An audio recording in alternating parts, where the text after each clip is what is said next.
Good morning. I am Ricardo Alba.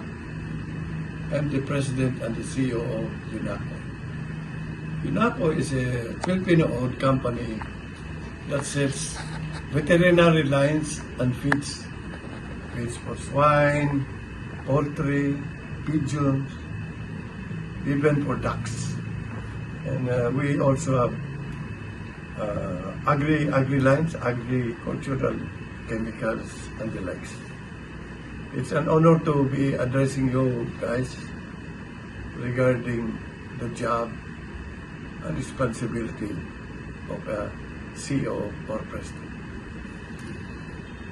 To me, in my last more than 35 years as a general manager, the first thing you should have is do not put your position into your head. What is more important is put your responsibility to your head and your heart.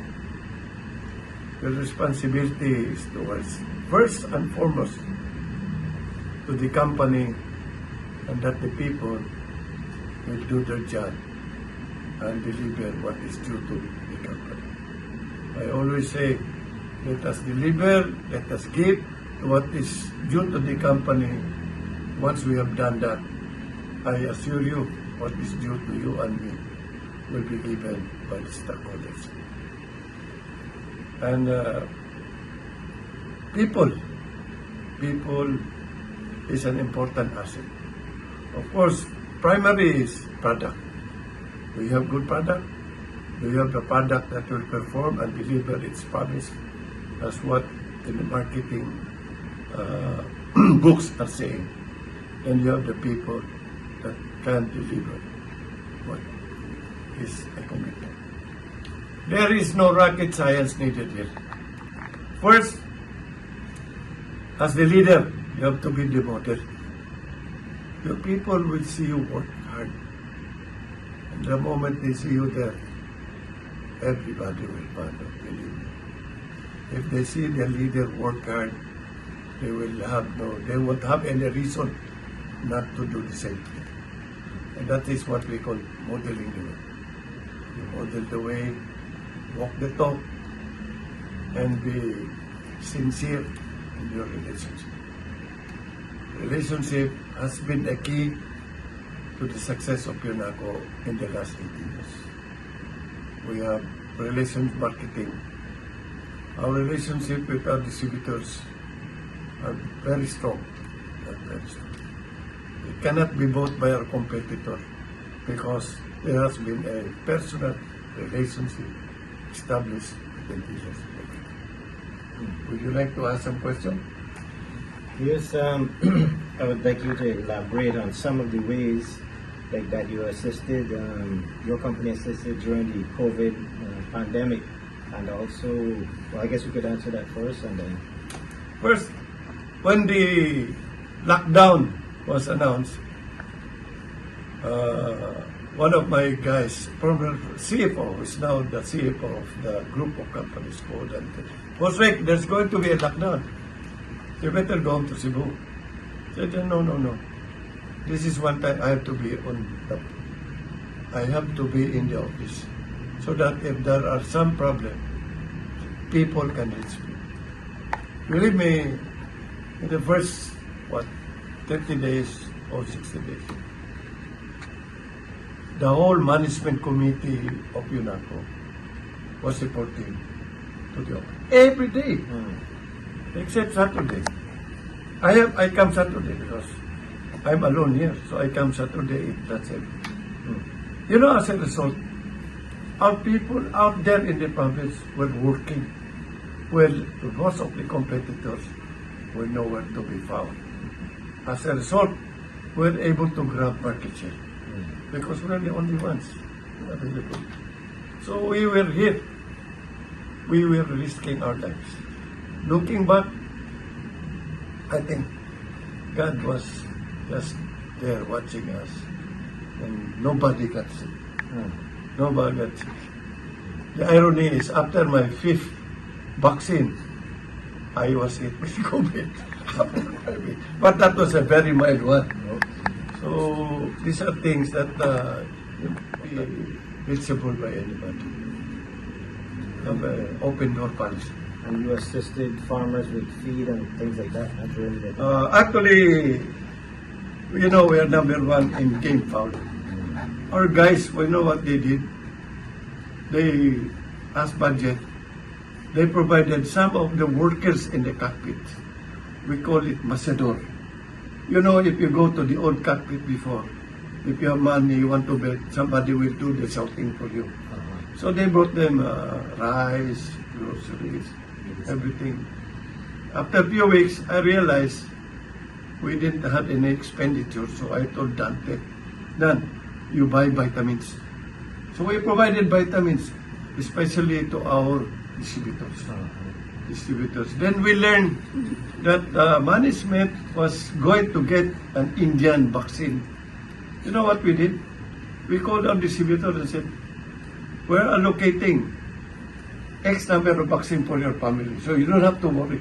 Imagine at that time, getting a good vaccine was a challenge. And here comes a company that is not only concerned with your business, but also to the health of you and your family. Something that even today, they have not forgotten that. They have not forgotten. We did it. And that idea came from, the idea of buying came from me, but the execution was done by our people. So we bought our own vitamins, provided vitamins. And in the case of farmers, sometimes I donate medicine, human medicine, to local government when they are in it. Okay, that's short.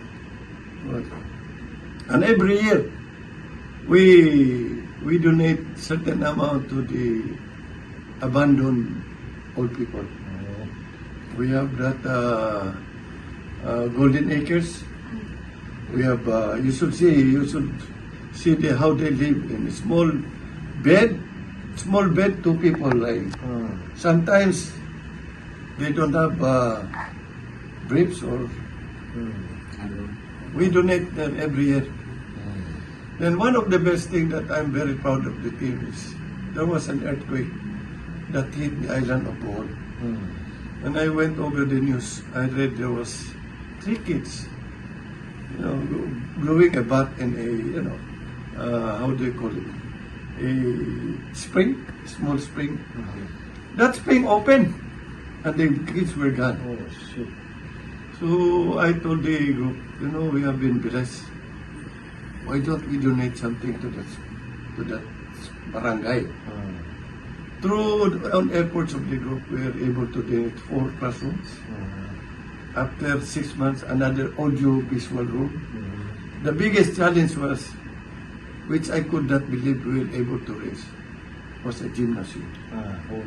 So they can hold graduation, because they had nothing. They had nothing for sports and everything.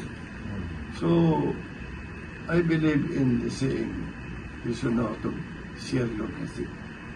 Share your blessing. And the company has shared this blessing. We have, we lost 2 guys who went beyond health coverage. Mark Lagmay and Neil for 2 years they were sick, but we were able to maintain their salaries. Even though they couldn't work, they still... Oh yes, yes. Who would like to be sick? So the group supported that position, and I'm sure the parents and the relatives appreciate it. It's not every day that a boss will do things like that to you in a company. Not only me, the management people. That has become a culture. And what about I think I heard mention about every year you take a percentage of the workers who reach the sales quotas, they get a reward, a vacation or expense paid vacation. And every year, with the agreement with our chairman, Clinton, we will say, Rick, this we will say in the budget hearing, for next year we'll grow this much. And you will say, if you grow 2% higher than that, I give you a budget. The budget has been enough to bring 220 people to Japan. We will say, Rick, this we will say in the budget hearing, for next year we'll grow this much. And you will say, if you grow 2% higher than that, I give you a budget. The budget has been enough to bring 220 people to Japan with $1,000 before leaving to Japan. That's 45,000 pesos. Right. And when you're in Japan, you get more or less $400 meal allowance. Right. You won't believe it. We have some people who are from the Visayas region who has never been into Manila but has reached Japan twice. That's true. That's a true story. So that's something that will also drive the people to work. I never heard of a company that takes its workers on vacation every year. That's really, not just one or two, hundreds of workers. 200 and some like happy. Yes, people who have been helping us, and if I always consult Francis here. Francis, you're still a budget. Let's invite. Some of our consultants are invited. Hey, been the consultant. Kasi they have their part. They have also a big factor to our success. You really are a role model, and I hope that other CEOs and business leaders who are watching this will learn from this gentleman's example of how you can be successful at the highest levels in the corporate sector and still have a golden heart and have feelings and empathy and sympathy towards the workers who are helping you to build the company into a success. And that's something many CEOs forget. You, as he said, you become arrogant at the top and you forget all of the people at the bottom who are keeping you at the top. This man has not done that, and he's been a success for so many decades. You should learn from his example. There's no rocket science in it. Managing should come from the heart. Should come from I started from the bottom. So I know how it feels to be down there.